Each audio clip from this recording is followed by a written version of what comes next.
Welcome, everyone. Thank you so much for joining our third Falcons in Flight Exploring Career Opportunities Abroad. We have two fabulous panelists, Sabrina and Elena, here to discuss their experiences and share advice on how you too can navigate a world living and working abroad. At the end, there will be room for about 15 minutes of questions. We have collected questions in the registration already, so Elena and Sabrina will be answering those. If you have further questions, though, feel free to connect with them on LinkedIn, and I'm sure they'd be happy to chat with you further. And without further ado, let me popcorn it over to Elena and Sabrina to get us started. Alrighty. Hello, everybody. Happy Friday.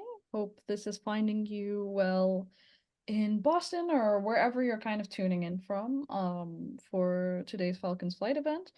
I'm Sabrina. I'm the class of 2020. And Elena, I'll pass it over to you really briefly. Yeah, thank you, Sabrina, and thank you, Abby, for the introduction. My name is Elena, and I'm from the 2017 class. Nice. And today we'll be kind of digging into how to build your life abroad, ideally your dream life too, and as well as sharing our journeys, both being based in the Netherlands. All right, 1 second. All right, there we go. Yeah, so in today, pretty standard agenda to get us started. We'll both kick off with brief introductions.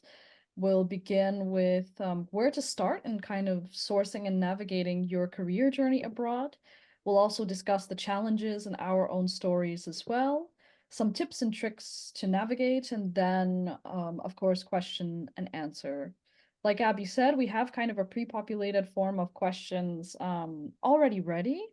However, we want to keep this as organic and open as possible, right? So please feel free to jot down whatever pressing thoughts are coming to mind.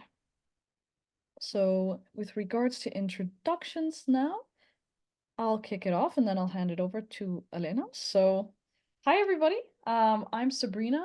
I am the class of 2020. I studied management with a focus in service ops and supply chain and a little bit of international business during my time at Bentley. I was a part of the honors program, and I also, like many of you, did a lot on campus, and campus was just a kind of great, bustling, and explosive time as well. So in Europe, I'm definitely enjoying kind of a more quieter pace. My career journey and how I landed in the Netherlands was both inspired by Bentley and also at the same time a little bit of my own kind of journey around the world. I was the class of 2020, of course, and that was when the pandemic kind of really kicked off. The running joke I make because I decided in my senior year to do a full year abroad is that I brought COVID in my own ways. I left China the day that COVID was detected in Wuhan, and then I was in Italy when it exploded as well. So, running joke there, but on a serious note, right, like many seniors, I was trying to navigate what life would look like post Bentley. I was recruiting and couldn't really land an offer, so I decided to follow kind of my heart. I'd always wanted to be introduced to a lot of different cultures as someone who has a Moroccan background and is American by birth. And so I embraced kind of the insanity of that fully. In 2020, as a result, after my bachelor's at Bentley, I decided to pursue a master's in management at ESE Business School. This is the business school that is partnered with the University of Navarra in Spain. It's their kind of flagship business school. And so I did a master's in management there for a year. I also paired that master's in management with Imperial College London, where I studied part-time online for 2 years. And that is what helped land me an offer at Nike in their European headquarters in the Netherlands, as well as helped me kind of found my own business called Dunya, which is a career consultancy specializing in career coaching and admissions coaching primarily. Finally, what kind of inspired my journey abroad was just a love for traveling and for the world. So that year at Bentley, I decided to kind of be a citizen of the world, going to Buenos Aires, to Rome, to Madrid for a bit of time, and to Shanghai. And so there's a certain magic with being abroad for sure that I'm excited to discuss later. And with that being said, Elena, I'll now pass it over to you to share your story. Okay, so my name is Elena. I was one of the international students at Bentley, and that's actually how my study abroad experience started. Like, I was born and raised in Guatemala until I was 18. And one of the things I had certain was that I wanted to study abroad. My parents studied both in Boston, so that was kind of a logical area for me to go and study. My grandparents are European immigrants, so my grandfather was Dutch, my grandparents were Spanish, so I grew up with a multicultural background in Guatemala City. And after graduating in 2012, so a while ago, I knew I wanted to do a gap year before starting college, so I came to the Netherlands to explore my roots and learn Dutch. And after that, I went to Bentley and I studied management with a minor in supply chain and also a minor in marketing. Things have changed a bit since then. I was also pretty much involved on campus, and I enjoyed my time there, but I also always dreamed with studying in Europe, because I also, while in my gap year, I kept thinking, like, do I want to go to the US or do I want to stay here? So I still decided to go to Vienna as an exchange semester and loved it. I had the time of my life during my exchange semester. I met a lot of Dutch people as well. So they ended up becoming friends for life, because now I see them on a weekly basis almost. So that was one of the nice gifts that semester gave to me. So after my exchange semester, I went back to Bentley, finished off my bachelor's degree, moved back to Guatemala to rethink what I wanted to do. And after like a year there, I really enjoyed it, but I couldn't secure a job anywhere. So I decided to go for my master's degree a bit earlier than what I had originally thought. But having studied at Bentley did give a nice network of other institutions abroad. So that's why I went to Tilburg University, because they would waive a lot of exams for admissions, and they recognize Bentley, they recognize the system. So it did save a lot of time in finding like all this bureaucratic work of making sure the papers are in line. So I also took advantage of my Dutch citizenship to come to Netherlands study as a local student. And after there, like, since my master's degree, I did an internship at Friesland Campina, which is my current employer. Have been working there ever since. So I started as an intern, moved as a trainee, where I've seen the country. I've lived in the south, I've lived in the north. Now I'm living pretty much in the center, have done a lot of assignments. Currently, I'm an S&P planner, so that means I plan a factory long term, and it's based in Germany. So I keep having an abroad experience even at work. And it's something that really never stops. Right now, I'm also exploring new opportunities for me in the Netherlands and outside. So I do enjoy the thrill of starting somewhere else. So Nice. Well, super, super great to hear your story, Elena. I think before we jump into the bulk of the presentation, right, there's a Dr. Seuss book that I remember often. I believe it's like, Oh, the Places You Will Go. And I find that being abroad is a lot similar to that, because like Elena's story, you can have a linear path and also just these different ways that you're connected to a life abroad. Or you have a more direct story like mine, where it's like I studied abroad, enjoyed it, and then continued that way. So there's a lot of ways that you can build the journey into your own.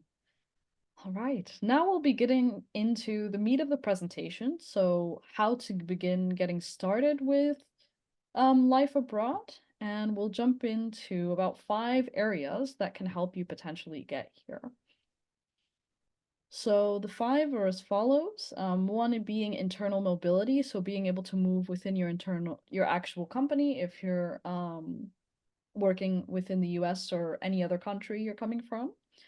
The second is through education. LinkedIn and networking can be great assets. Nationality as well, to the side, we put it as an asterisk. And then finally, potential different visa schemes that countries offer. And so before I jump in and give my 2 cents, Elena, I'll bounce it back to you, and I'd love to hear how you've found the different ways for you to be abroad, and what have you also seen from your experience being in the Netherlands as well? Yeah, sure. So I think the easiest way, if you're already working, is to check which opportunities are within your company. Like, it's really company specific. So if you do dream for a career abroad and you're like in your first years, or there's some seniors in this webinar as well, try to start then your career in a big international oriented company. I work for an extremely Dutch company, like it's as Dutch as it gets. It's with milk. Dutch people are famous for their cheese, so it's a really Dutch company, but it has a big international presence. For example, this week, they even reached out if I would be interested in doing an assignment in Barcelona. So it's something that popped up there, but there's also headquarters in Singapore. They have an office in Miami. Yeah, so if you're American and want to check it out, like go to Freedom Campina to see if they have any vacancies in Miami. But it's once you have your foot in the door, it's really easy to keep going abroad. At least my college roommate, her parents worked for 3M, and she had the dream childhood. Like, she was in Argentina, she then was in Minnesota, she was a few years in Poland, and her parents keep moving abroad and back and forth between the US, but it's also something that you need to pursue. Like, no one is going to come to offer you an assignment. Like, you do need to proactively reach out. And in some countries, it's not weird to reach out to other teams and ask them what they do. If you can have a cup of coffee, at least in the Netherlands, it's pretty normal. I don't know how it is in Nike, but at least in Friesland Campina, it's normal to have a cup of coffee and just explore what opportunities are there. Yeah, no, for sure. Thanks so much for your 2 cents, Elena. And I'm definitely gonna circle back on this piece, because I'd also love to hear about mobility in the Netherlands as someone who has Dutch nationality, right? But in my experience, I found that internal mobility can also look like just generally looking for companies that sponsor. So when I was coming to the Netherlands, I'm American, I have the Moroccan passport, but I'm non-EU. So I needed to find a company that would actually sponsor my visa to be able to stay here. And I've noticed that a lot of tech companies and a lot of companies like Nike that are high profile, that are Fortune 500, they do sponsor. So for me, I didn't experience yet moving within my company internally. Maybe within Nike, I'll have that opportunity because we have offices all across Europe. But I found, just like you, right, having a coffee chat with somebody about the opportunities to be able to land in Nike, and then learning about their kind of mobility policy from abroad was the way that I was able to get in.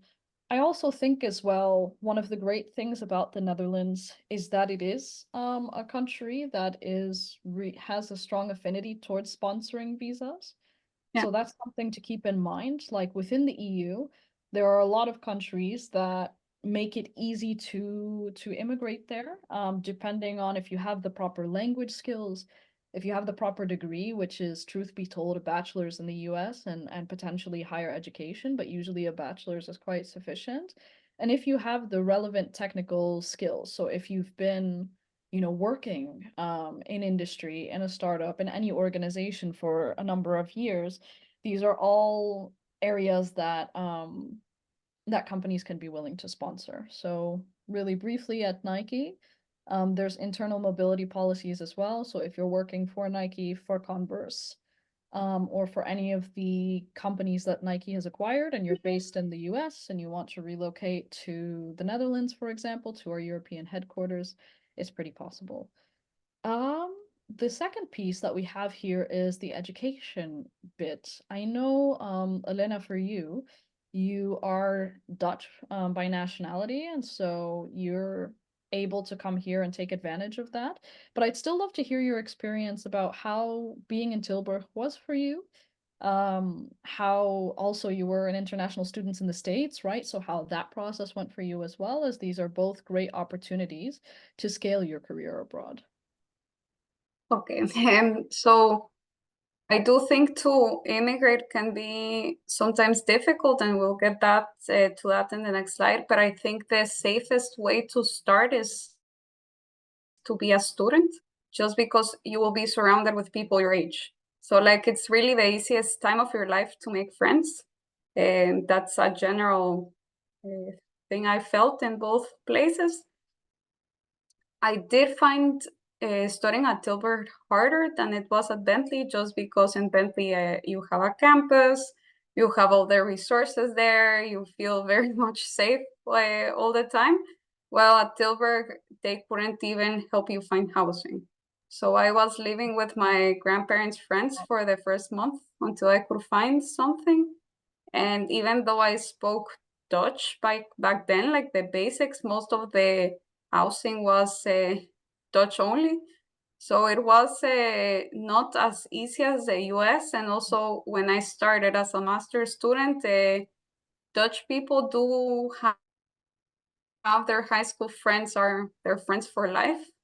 So I was very lucky in having had my Dutch friends from Vienna, because I did find it very hard to be friends with other students. I mean, now I have even more friendships that I can handle. Like I'm really trying to even sometimes choose between what to do in the weekend. So I don't have that problem now. Yeah, But but in at the beginning, I do remember having missed Bentley a lot, just because it was way easier, and you don't have to deal with the culture shock as much. Even though Guatemala is not the US, the culture shock between Latin America and the US versus Guatemala and the Netherlands was way bigger. And even my grandpa was Dutch, but it did take me a while to get used to. And also the education here, like something to keep in mind, you don't have midterms, you don't have papers. Sometimes you have one exam and that's it. And getting used to that way, and that here it's called the six culture, because you pass with a six, and the mentality here it's like you just need a six. And getting that six, it's very hard. So it can be exciting. At least my sister studied in Spain and she loved it. She had the time of her life. So when making the choice, my only advice and what I would do differently, I would take more into account the why do I want to study abroad? Do I want to do it to have my step in the door for that country? Or do I want to do it to have a fun time and really have my student life a bit more?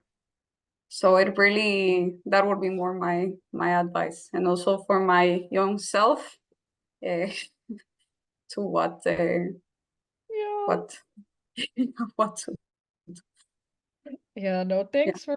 thanks for sharing, Elena. I find it I'm laughing that you bring up the six culture, because I didn't study here, so I wasn't really aware of it until I made friends here locally in the Netherlands, and they were explaining to me how the grading system works. So it's definitely it's definitely food to for thought, especially when you consider how in the US we have such a competitive kind of culture, academically, career-wise, and then in other countries it can be different, right? I'll share my experience briefly on the educational piece, because I do want us to get to the other components with which you can leverage finding your way to break into a different country, and then we'll discuss more of those challenges and how to survive, tips and tricks. So I studied first in Madrid, and that was an in-person program. Um, Within that program, I was able to extend my visa in Spain, should I have chosen to do so after the duration of my program.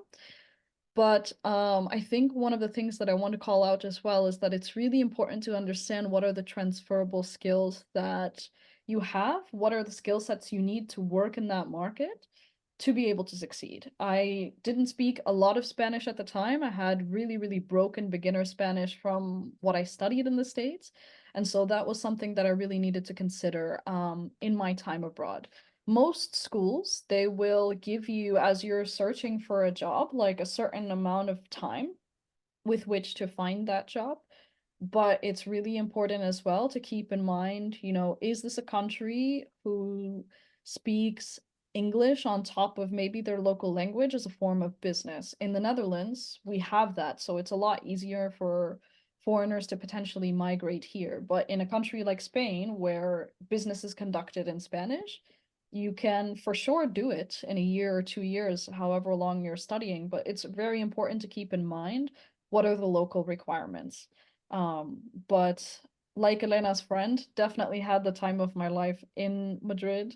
At first, I was really attached to my academics and performing well, and I did perform well, but at some point I was just like, well, I also need to enjoy myself too. So that's really, really important. As a brief secondary component, and then we'll briefly run through the remaining parts on this slide. I then decided to study online because I found that while I enjoyed management and enjoyed management studies, I also had a big passion for marketing. And my degree program was with Imperial College online. And so as I was looking for a job before I eventually landed with Nike in the Netherlands, I also made sure in the conversations I was having to clarify whether or not online degree programs in the UK, for example, right, can help you break your way through. The feedback from my school specifically was that, yeah, they would be more than willing to help bring me to the UK if needed. London is also one of those cities that's super international, right? And you only need English to succeed. And there are a lot of Bentley alumni there, so there's a presence in London as well. But it's always good, moral of the story, to do your research and also be flexible because Madrid is not as competitive as London, let's say, for example. So these are always things to keep in the back of your mind. Um, on the LinkedIn and networking piece, Elena, do you have any stories from maybe like your time searching or your time figuring out when you wanted to land abroad that helped really, really make it clear for you that you wanted to continue your career outside the States? Actually, no, it's been more like now that I'm here that the more you're hanging out with friends, like I'll keep it confidential just because I don't want to share companies, but there was this really, really good company that I had always wanted to apply to. And a former colleague started working there. And just because she was the one referring my CV to a hiring manager, I got to the first round of interviews. I did make it to the last round. Unfortunately, I was not selected, but at least you never know who knows the person that can have your dream job. So it's something about just keeping your eyes open and reaching out when you see there's an opportunity that might suit you. And I keep seeing more and more postings about the assignments abroad in LinkedIn as well.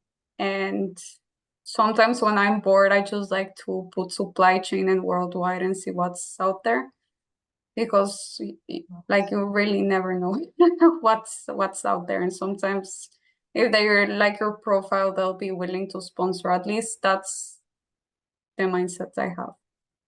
Yeah, I've heard a lot of stories similar. And as a funny little side piece, I didn't use LinkedIn and networking to get a job, but in the Netherlands, we are currently at the moment, unfortunately, facing a housing crisis. And I literally leveraged networking with Dutch classes I was taking online to get my apartment in Amsterdam. So even if it's not like a direct door to a job, potentially, the more people you know, especially in a country you're dreaming about seeing, like the better it is that it helps you navigate that country, right? So food for thought for sure. Before we pivot And in, I oh, and I sorry. think we can link it to one of the questions we already got, like how to use your Bentley semester abroad experience for your career later on. If, for example, your dream is to go to London and you go there for your semester abroad, like try to network with the locals, try to network with everyone that has a career in London, just because they might know someone that might know someone that can then potentially open up the door for you. Yeah, exactly. And even now I'm not abroad in Italy and China where I went, for example, but I still have those conversations and I Yeah. still have those friends coming. So consider everyone in your network kind of a building block in crafting that life of yours, right? Because it's super invaluable. Thank you for the call out, Elena. Really briefly, I just wanted to touch on the upcoming rise in digital nomad visas. And then we'll dig into the fun part, like talking about what we struggled with, and what are the tips and tricks to not struggle, hopefully. So within Europe at least, and in some parts of Asia, this is a visa scheme that is currently on the rise. That's an interesting one. So if you are an entrepreneur, if you are a freelancer, or if you're thinking about, you know what, I have done the corporate, 9 to 5, or I've done work in a structured organization and I want to explore working for myself. There are countries like Portugal and Croatia in the EU, for example, that are really, really supporting this. A bunch of other countries in the south are playing with it as well. Spain, Italy just started. yeah, and it just started here as well, right? Here, I'm not sure. But it's been kicking off like in the past year, year and a half. We're putting this one as an asterisk because while it is the fun way, it is not the same as having, a company or a school degree program that you're doing provide with you a little bit of the comfort and security of relocation, right? So it is something to flag, but if you are into leaning into the entrepreneurial spirit, definitely double down on that, right? And as a final piece as well, I really encourage you to also explore your ancestry and what that can potentially bring. Elena was able to come here due to her grandparents being Dutch. I have friends in Spain and Portugal who have had either ancestry tied to Spain or some type of religious ancestry as well. So this is definitely an option, but moral of the story, do your research for sure on the different ways to be able to enter the country of your choice. And so now that you are here, what are the challenges that may come your way? Elena, I'll pass it back over to you again, and I'd love to hear I'd love to hear how you navigated being in the Netherlands. Yeah. So the language barrier, like,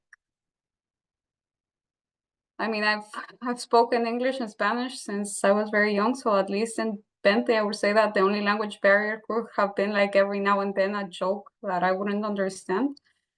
But in the Netherlands, like, Dutch is not a requirement, like if you're in big cities, but once you leave the big cities, or for example, I work in supply chain, so if you want to have a career in manufacturing, it's strongly advised to speak Dutch, just because at least a few times where I've worked, I've been the only international person in the plant. And it does give you a different dimension with your colleagues than just speaking English. So I do encourage anyone that goes abroad to at least try to learn the local language, like not aim for to speak it perfect. That took me also several years to learn, but also just to be able to have a conversation or be able to order food or the simple basic sentences like good morning, good afternoon. Like it really takes you a long, long way. But that's been my experience so far. You?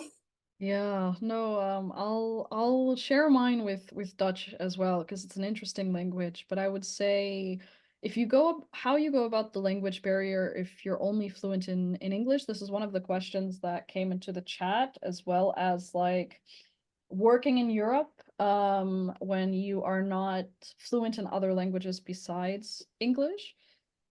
So the first piece, how do you go about studying the language? I think there are, oops, sorry. There are many ways you can do this, right? To share a little bit of my story, I had a baseline in Spanish from being based in Boston, where I'm originally from. My parents are also Moroccan, so Moroccans oftentimes they speak French, they speak Spanish as well, and languages that sound similar to the Romantic ones. So I had that going for me. But when I came to the Netherlands, it was a completely different language family because Dutch is really close to like Germanic languages. So I really had to like humble myself around learning it. I tried Duolingo. I was like, man, it's gonna take more than Duolingo to conquer this language. So I actually took courses within the Netherlands to really get up to speed. So I really recommend that route. I also have some apps that I can share later on in the chat, but I would say just humble yourself in being a student of the language, right? Um, when you're learning another language, you're learning how another country and culture kind of thinks and structures its thoughts and goes about its daily life. Like it's not a humble task, right? And I think oftentimes what impedes us from building up that fluency is like the fear of sounding maybe not smart. But the reality is, if you're taking that step to learn another language, it gives you a different perspective. So I would say just kind of jump in and embrace it, even if you feel like, oh, maybe I'll make mistakes.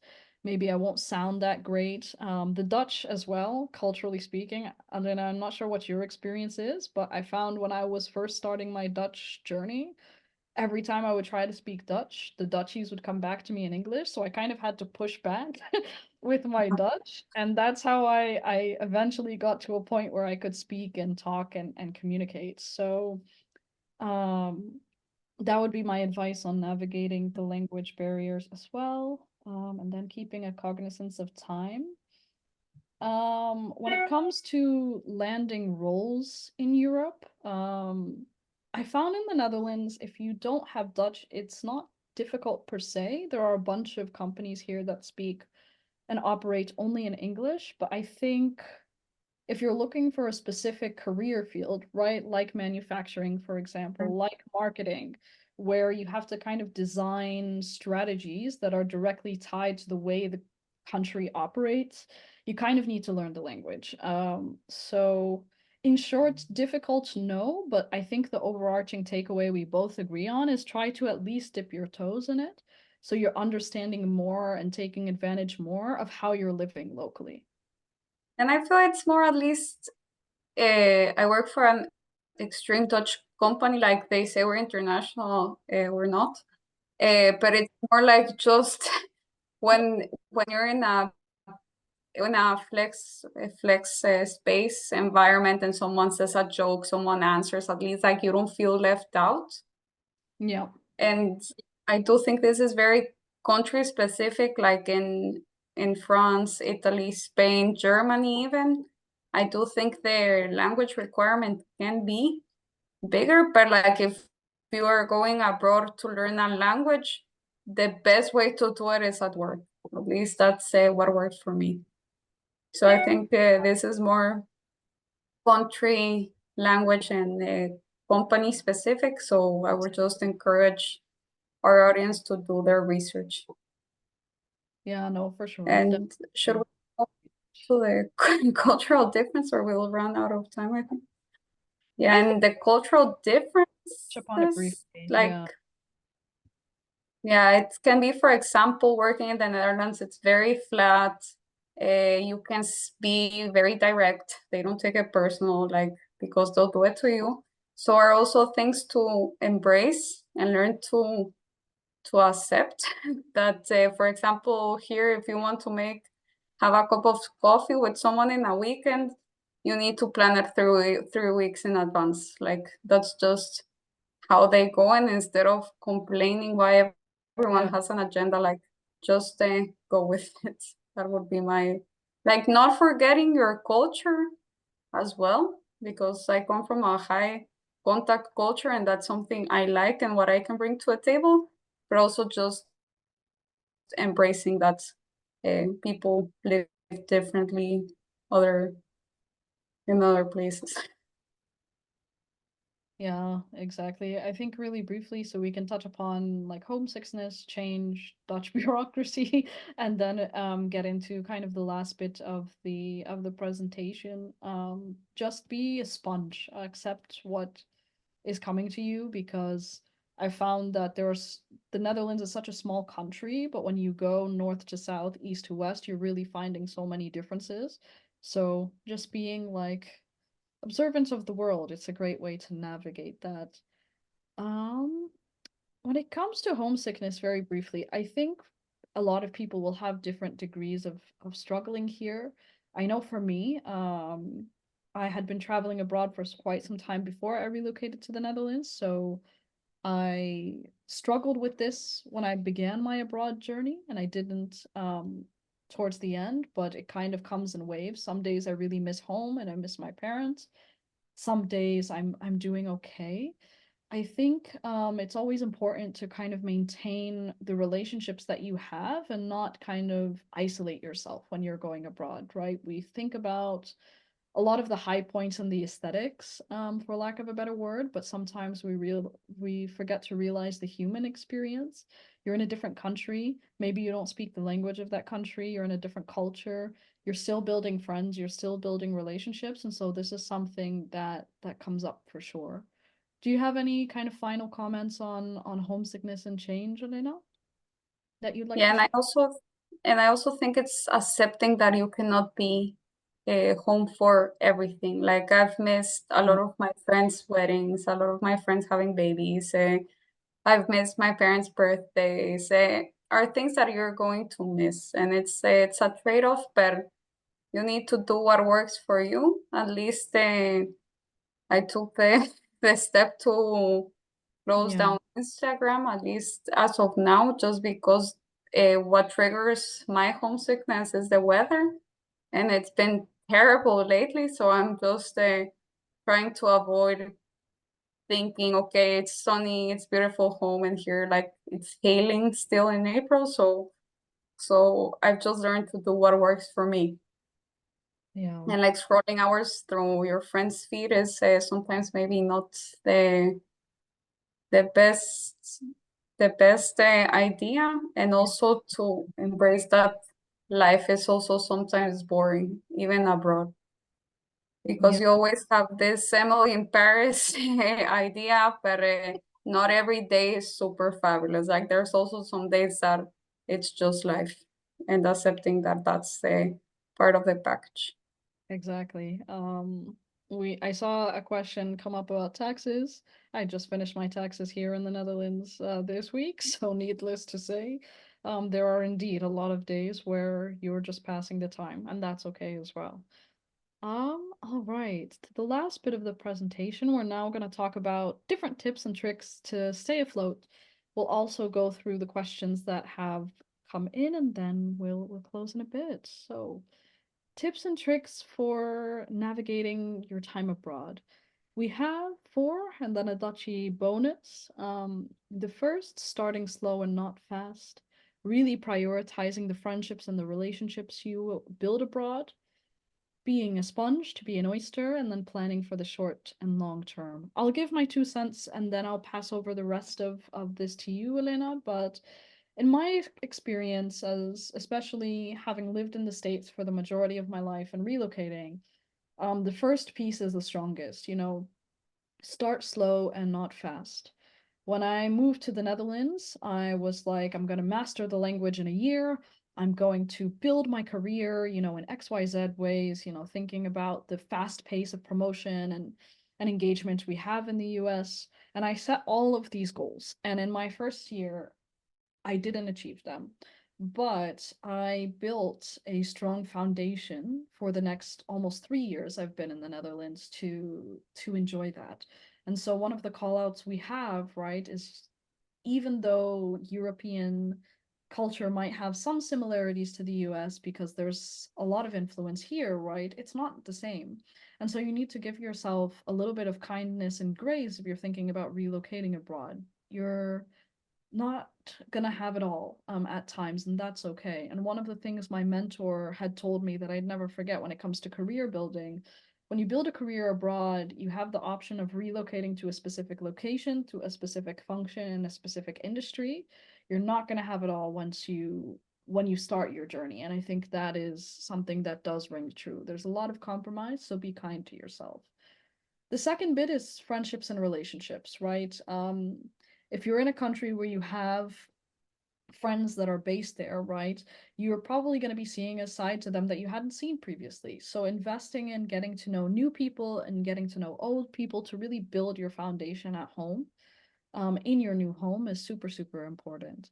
The last two bits, being a sponge to be an oyster, I'm a firm believer that you need to learn as much to succeed in life. And being in the Netherlands, at least for me, there's a culture here among expats, at least, that as long as you kind of build your life in the bubble of Amsterdam, which is a really expat heavy city, you'll be good. And that's true, that's valid.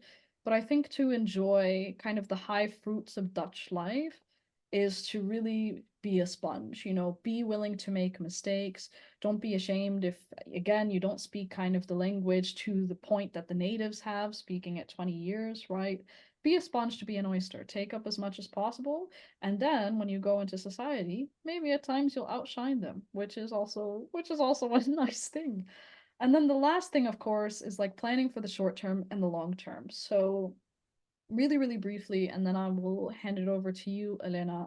In the EU, at least, there are a lot of schemes here that can enable you to get permanent residency or to become a citizen even. In the Netherlands, it takes about 5 years of living in the Netherlands to get permanent residency, meaning that you can enter and leave the EU at any time. And if you, I believe, are engaged to a Dutch person or married to a Dutch person, you can also get the passport. But there's also a trade-off. And if you don't get married, I believe you have to give up that passport if you really like life in the Netherlands and you want to be a citizen. These are some of the questions that come up in the long term. And so I think, in my opinion, it's really important to do your research on the country you're wanting to reside in and evaluate your goals. If your goals is to just have an experience abroad and then return to the States, that's completely fine. Or wherever you're coming from, that's completely fine, but plan for it. If you want to stay in the country you're in for the longer term, you also have to plan for it. So these are a few tips that I have to stay afloat abroad. What about you, Elena? I think I echo what you say, and like I would build on the last one, like in-adem and out-adem, and like what I think it's more take it one day at a time. Yeah. And like the most important thing for me was to have a routine. Like keep sporting, keep eating healthy, take your 8 hours of sleep, and like just really take it one day at a time. Exactly. Listen to yourself at the end of the day, and follow your gut and your instinct, right? Because there are going to be so many opinions about your Yeah. presence being abroad, and those opinions are fine and valid. But at the end of the day, this is a piece of your life that you're building. So it's really good to honor yourself in that. No, beautiful note to end on. And so with the time we have now, we have a list of, oops. Sorry, one second. We have a list of questions that have come in. And so we'll go down those. But if anybody has any questions as well, please put them in the chat as we're taking a look at them as well. The first question that's coming in, I think it might make sense, Elena, if we do this rapid fire. So maybe as we bounce between one and the other, is... Please let me know if you can see my screen as well, because there's some popping around. The first question is, what's your advice for people that want to go abroad for a period of time, but is scared to miss like promotion opportunities within their own company, for example? I would say it really depends on your career, because going abroad can be a side step. So like maybe you won't get the promotion the year you had in your mind, but having had that experience abroad will give you a even higher jump in your career later on. But I think you need to choose, and you need to make the balance from what makes sense to you. Yeah, no, exactly. I would say just as a brief note to echo that. Also, take a look and reflection on what does success mean for you, right? Because maybe promotion in the short term is a success driving factor and it's something that's motivating. But if you know, for example, like you're not going to be at that company forever, maybe promotion isn't the right metric to define, what's the success criteria for me if I were to move abroad. So definitely some food for thought. Um, yeah, living and working in the Netherlands, we did cover that. Did you have any pets to consider when making your move personally, Elena? No, I'm avoiding having pets for that matter. Like I do like that freedom, but Yeah. I'm pretty sure people, at least my friends that have dogs, they like it and they've met their dog friends that way. So I think it's very Yeah, very- super random question, but definitely a fun one. I didn't move with pets as well, considering getting one in the Netherlands at the moment, but what I do know is that there are some landlords that make it really easy, and some that are difficult. The veterinary scene, I think, is quite similar to the US. So in short, do your research, but I'm sure if you're considering pets and making your move, you'll be able to slice and dice them in. Um, the third piece, advice for dealing with US taxes. Really briefly, I'll touch upon this because I just filed them. yeah. My best advice would be to hire a consultant. We have a bunch in the Netherlands that work with US citizens in the States and US citizens here. I tried to do it by myself last year and I paid a lot in taxes that I didn't need to. So definitely when dealing with any financial bureaucracy in any country you're going for, please very much do your research on what the local stipulations are and always consult experts as well because it'll make your life a lot easier. Mm-mm-mm. Okay, let us see. Boop. How well we answered this actually. Let me take a look. The questions that have come in are like the challenges and rewards. I think we've covered that. If you feel we haven't, please feel free to reach out to us after the call, but just prioritizing questions as we're. There's a question in the chat box for you actually, like how did you end up at Nike? Yes. No, I'll go through that in a minute. But it's a good call out. All right. I'll take this one, Elena. If you'd like to also take a look at the chat, maybe there are some questions that appeal to you, either the pre-registered ones or the ones coming up, and we'll freestyle it, I think, for the rest of the webinar. So to the person that asked how I ended up at Nike, thank you so much for it. To be honest, it's been a journey. So I'll cover the brushstrokes of like what I did in Bentley, what I did after Bentley, and then how did I kind of land my offer and how I've been navigating Nike ever since. So I actually didn't want to work at Nike at the time. When I was finishing my time at Bentley, I wanted to go into tech, into product marketing and management, which is like defining the tech strategy of a company. But I wasn't sure how to do that. So during my time at Bentley, the first thing I did to get myself ready for Nike was intern a lot. I did about 12 internships, more than usual for sure. But I got experience in all of the different brushstrokes of tech. So from innovation in tech, from the asset management and finance world, from the operations world. I did some manufacturing stints as well. And that gave me a first kind of well-rounded knowledge of the retail and goods industry, which is where Nike sits, right? The second piece that helped inform my Nike career was when I went abroad. So the school I went to is a pretty well-known school abroad. It's not that well-known in the States, but in Europe, it definitely has a hold and handle on the job market. So doing that master's degree actually helped me kind of get a little bit clearer about how I could leverage my internship knowledge that I gained at Bentley and really apply it to sports, to consumer goods, and to product marketing. So I leveraged the connections of my internships in the US and people who knew Nike at the time. and then my master's degree in Spain as well, to begin creating like the backbone of how I could enter Nike. After that, the LinkedIn and networking piece comes into play because I networked like hell. Like I remember, I think I had like 100 coffee chats on LinkedIn at some point. And then there were a few recruiters from Nike that realized the school that I was going to, they realized they were coming to our career fair. So we would get the chance to meet in person. And I did a lot of work to get there. Once I had done all of that groundwork, all of that research, using my time at Bentley and abroad to get ready for a career at Nike, I then studied Nike's tech teams like crazy because that is where I wanted to land in tech. And through that, I went through the interview process and I was able to secure my offer. So that's a quick and dirty story because we only have a few minutes left, but I think if you have a dream company, and for me, I knew I wanted to be in a Fortune 500 or at least a high profile environment. The moral of the story is to know the market, know what opportunities there are that the company needs in terms of a gap fulfillment, and then fight like crazy to get it. I was very privileged to get Nike. Not a lot of people do.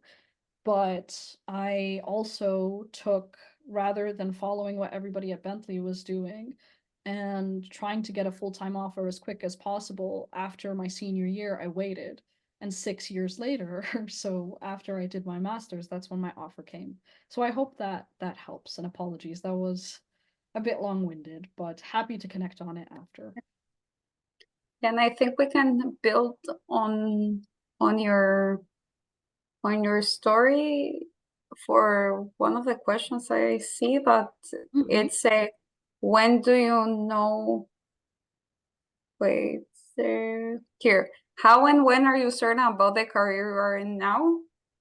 And I think you're really never 100% sure you're doing what you like. At least I'm in a company that does encourage us to grow and to change roles every 3 years. So you find roles that you like, some roles that you don't like as much, but you learn. And I think it's more as long as you're enjoying what you're doing, like you'll think your career makes sense.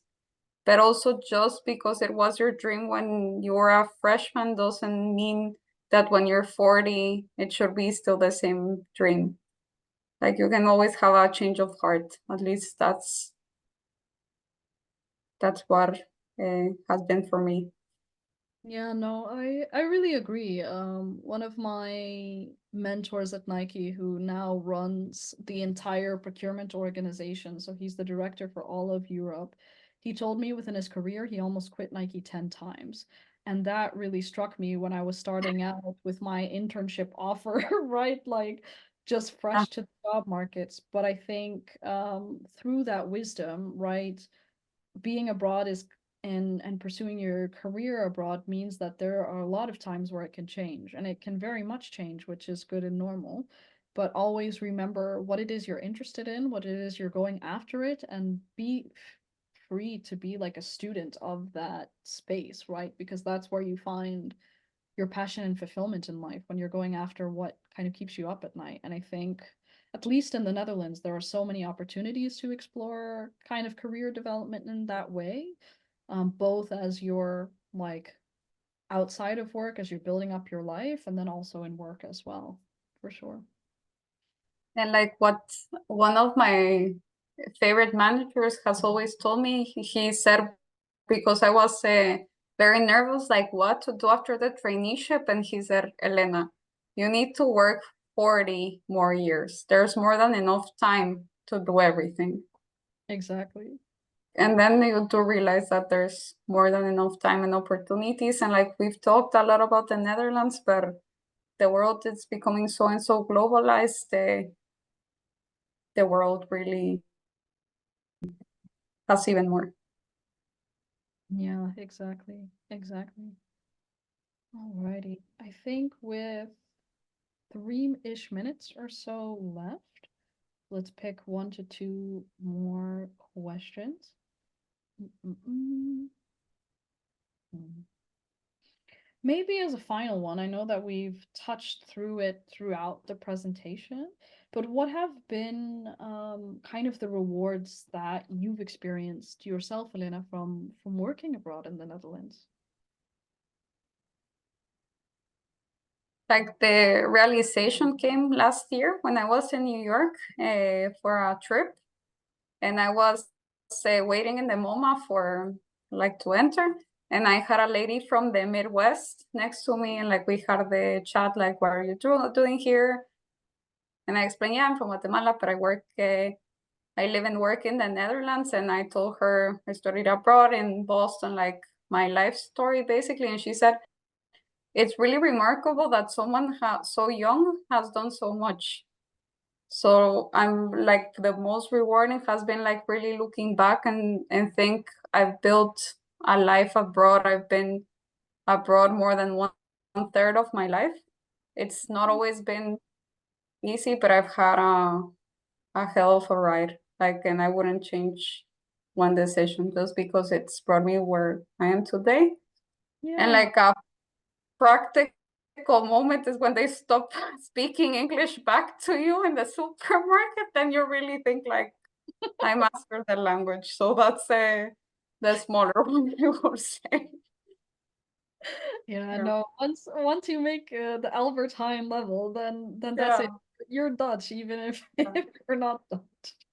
No. Now I feel I even need to sometimes like when I speak Dutch and they don't like stop me to ask me where I'm from, I feel I need to tell them like, oh yeah, I'm not Dutch, like, and they're like, yeah, we hear it. And I was like, well, but But please they ask never me. mention it. Yeah. Yeah. Because then you're like, something is missing in the conversations. Exactly, exactly. You're like, oh, but I'm still American. I'm still Guatemalan. I'm still Yeah. Moroccan. You have to bring that up. Yeah, no, Yeah. I totally get you. And I for you? Yeah, I think overall the rewards for me in living in the Netherlands is being aware that life will always surprise you. I remember when I was a senior at Bentley, I was super, super drawn to like the typical recruiting pathway after Bentley, right? So finish your bachelor's, get a job in like the big four, maybe in consultancy, Yeah. and that will define success for you. And when I didn't want that, but I didn't know what I did want that would bear fruits, I remember my parents, like friends, family, always asking, like, what are you doing relocating to the Netherlands? Like, what does that look like? And I remember when I got my offer, I didn't initially want to come here. But when I did come here and I did take that leap of faith, I built the life I wanted. So I think, as cliche and corny as it is, when you take those risks in life, you don't have the exact detailing of your like life plan fully fleshed out, but you kind of go with the flow. There will be a lot of kind of beautiful fruits and flowers that stem from that. Now, 3 years later, I speak Dutch. I met the love of my life here. I am closer to my friends and family in Morocco and all over the world than I ever have been. And I still feel really proud of my American roots and culture each and every day. And that's not something I think that would have happened in Boston. So going down the path less traveled, and I think advocating for yourself, this is the life that I want to live. I don't know how that looks like. I don't know how that tangibly will be, but I'm gonna try to go after it. There's beauty in that. So that would be the rewards for me, like just going 360 in my life and seeing what happens. Yeah. Yeah. Well, alrighty. Apologies, guys, if we didn't answer all your questions. Like, there were so many good ones, but I'll hand it over to Abby. But just as a brief note, please feel free to keep the conversation going. We have our LinkedIn's here, and hopefully we can share communications out later. But it's been a pleasure, and yeah, if you're ever in the Netherlands, please give either one of us a ping, as we'd love to kind of show you around and keep the conversation going. Yeah, there's already a sophomore studying in Tilburg next spring, so I think it will be nice if we plan a Bentley reunion by then. Lekkere terrasje, huh? Yeah. We'll find a nice terrace for you guys. Yeah. Well, thank you so much. It's been such a pleasure learning about your experiences. I truly would love to live and work abroad again. I missed it when I missed the experience. I missed the culture, and it was such a pleasure doing that. So if you have the opportunity to live and work abroad, I highly recommend. And clearly, Elena and Sabrina do too. So I hope you learned a lot, and I hope you're excited about the possibility of potentially navigating this space and moving to another country.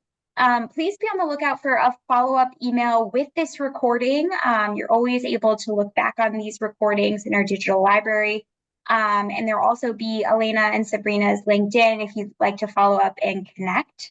In addition, please be sure to register for our final Falcons in Flight event of the spring, which is happening on May 20th, where we will be talking about strategies for maintaining a work-life balance, which is very important.